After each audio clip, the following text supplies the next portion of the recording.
Hello friends, welcome to my another blog. It's Rumpi dot Mithun. তো তোমাদেরকে অনেক অনেক স্বাগত, অনেক ভালোবাসা আমার তরফ থেকে। ছোটরা কেমন আছো, বড়রা কেমন আছো, প্লিজ কমেন্টে জানিয়ে যেও। তো অনেক দিন পর চলে এলাম তোমাদের সাথে আরেকটু ভিডিও নিয়ে। তো ভিডিওটা তোমরা দেখতে থাকো, আশা করি তোমাদের ভালো লাগবে এবং ফুল ওয়াচ করে ভিডিওটা দেখো। তো এটা হচ্ছে ঝাড়খণ্ডের পাহাড়ের রাস্তা। তো তোমরা কে কে ঝাড়খণ্ড গিয়েছো আমাকে জানিও প্লিজ। আর আমি ঝাড়খণ্ড এবার নিয়ে 2বার যাওয়া হলো। তো এই দেখো একটা ব্রিজ পার হয়ে গেলাম। ব্রিজ পার হয়ে গিয়ে আমরা এখন যাচ্ছি বিন্দুমাসিনী মন্দির। আশা করি অনেকে দেখে থাকবে মন্দিরটি। যারা যারা শিবগাদ্দি বাবার মাথায় জল ঢালতে যাও তারা অবশ্যই মন্দিরটি চিনে থাকবে। তো এবং আমরা এই মন্দিরটি আগে একেবারে এসেছিলাম 4 বছর আগে। তো এখন আবার 4 বছর পর আবার আসা হলো আর কি। তো আমার ক্যামেরা আমি নিজেই ধরি, ওই জন্য আমাকে খুব একটা ভিডিওতে দেখতে পাবে না, বাদবাকি তোমরা সব কিছু দেখতে পাবে। তো চলো তোমরা দেখতে থাকো, বেশি কথা আমি বলবো না।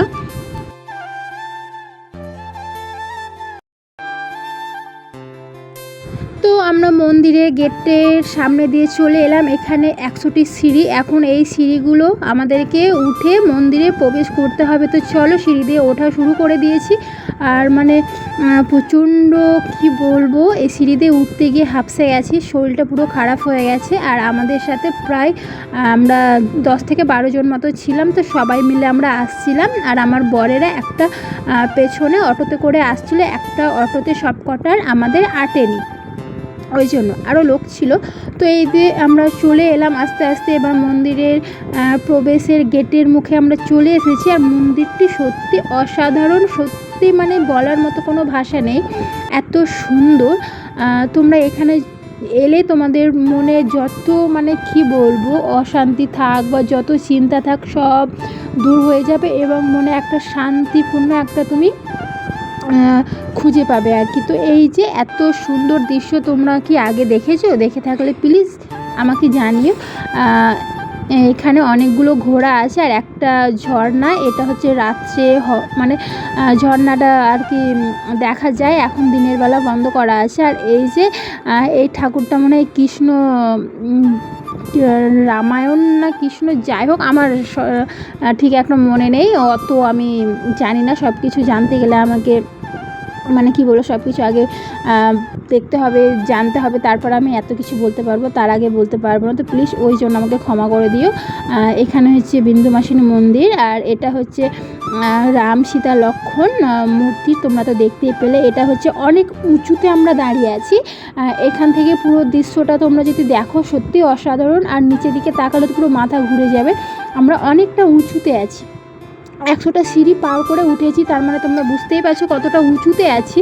তো এই যে এখানে বাচ্চাগুলো, এখানে হচ্ছে লোকাল ছেলে মেয়ে, এরা মন্দিরে আসে। ওদেরকে জিজ্ঞাসা করলাম ওরা এখানে প্রত্যেক দিন আসে কি না, তবে ওরা বললো প্রত্যেক দিন আসে না, তবে মাঝে মধ্যে আসা হয়। আর এই যে আমরা মন্দিরটি ঘুরে ঘুরে দেখছি। আর চলো তোমাদেরকে ঘুরে ঘুরে দেখাচ্ছি। তারপর হচ্ছে বিন্দুমাসিনী, যেটা মানে বলছে এটা বিন্দুমাসিনীর বাড়ি বলছে এটা। তো বিন্দুমাসিনী যে কে আমি আদৌ সেটাই আজ পর্যন্ত জানি না। তোমরা যদি কেউ জেনে থাকো তো প্লিজ আমাকে কমেন্টে জানিয়ে যেও। তো বিন্দুমাসিনী যেটা মেন মন্দির সেটা হচ্ছে এই যে এটা। এখানে হচ্ছে বিন্দুমাসিনীর মূর্তি নেই, বাট ওটাকে কি বলবো আমি বলে বোঝাতে পারছি না। যাই হোক এটা হচ্ছে ওদের এরিয়া। এখানে অনেক ভক্তরা থাকে, অনেক সাধু থাকে। তো এত সুন্দর সাজানো গুছানো মন্দিরটি সত্যি অতুলনীয়। মন্দিরটি অনেক বছর আগে প্রতিষ্ঠিত হয়েছে, আমার ঠিক জানা নেই।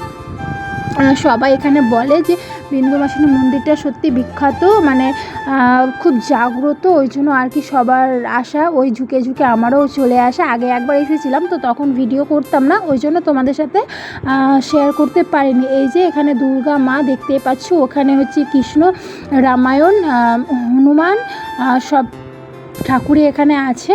তো এটা হচ্ছে এই মন্দিরটির। আর এই যে এখানে দেখতে পাচ্ছ ভোলে বাবা, মা পার্বতী। আর এক মেন গেট যেটা আছে সেটা দিয়ে আমরা আসিনি, পেছনে যে গেট সেটা দিয়ে আমরা এসেছিলাম।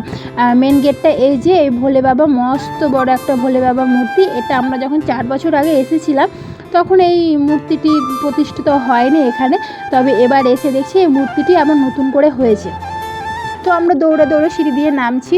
তো নেমে টেমে আবার উল্টো দিকে আরেকটা সিঁড়ি দিয়ে এলাম। এই যে এখানে ভোলে বাবা দেখতেই পাচ্ছ, এই ভোলে বাবাটা এবারই নতুন করেছে। আমরা যখন এসেছিলাম 4 বছর আগে তখন ছিল না। আর এই যে মানে পুরো হালাত খারাপ হয়ে গেছে দেখতে পাচ্ছ, 2 দিন ধরে জার্নি, ট্রেনে, বাসে, অটোতে, ওই জন্য পুরো হালাত খারাপ হয়ে গেছে। তো চলো যাই হোক, তোমাদের যদি ভিডিওটা ভালো লেগে থাকে তো প্লিজ কোন অংশটা তোমাদের ভালো লেগেছে আর কি, সেটা আমাকে কমেন্টে জানিও।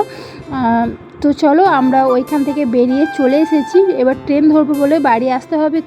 তো এসে ট্রেন নেই, ট্রেন লেট ছিল, তার কারণে বাড়ি আসতে প্রচুর লেট হয়ে গেছিলো।